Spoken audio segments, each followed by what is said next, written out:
Hello guys, कशा आहात तुम्ही? तर गाईज तुम्हाला सांगते, हा खूप दिवसांपासूनचा व्हिडिओ आहे आणि तसाच पडून राहिला होता. व्हिडिओ काढायला एवढी मेहनत करते आणि अपलोड करायचा का नाही, तसंच पडून राहिला होता. खूप म्हणजे 3-4 महिन्याचा व्हिडिओ. ज्यावेळेस गुगीला पहिल्यांदा आम्ही झोका वगैरे बसवून घेतला होता आणि गुगी खूप एक्साइटेड होते ह्या झोक्यासाठी. मॅडम खिळी केली आणि त्याच झोक्यावर झोपी गेली. सायंकाळच्या वेळी मी देवपूजा करून घेतली आणि एवढं भारी वाटतं ना देवपूजा केल्यानंतर. आणि तुम्हाला सांग 5 मिनिटांनी माझ्या आरतीमध्ये असं फुल तयार झालं. आणि गाईज मी कधीही देवपूजा करू द्या, माझं असं आरतीमध्ये फुल निर्माण होतच.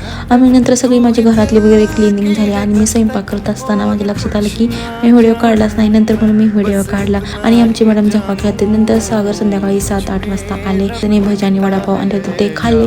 आणि तुम्हाला सांगते 9, 9:30, 10 जरी वाजले तरी देवामध्ये माझं अजून फुल निर्माण होतं. आणि तुम्हाला सांगते कसं असतं माहिती का फुल निर्माण होण्याचं कारण, जेव्हा आपण मनापासून देवाची पूजा करतो आणि आपली देवापर्यंत भक्ती पोचलेली असते, आरतीमध्ये फुल वगैरे निर्माण होतं. तर कसं वाटलं माझा व्हिडिओ नक्की कमेंट बॉक्समध्ये सांगा. चलो बा.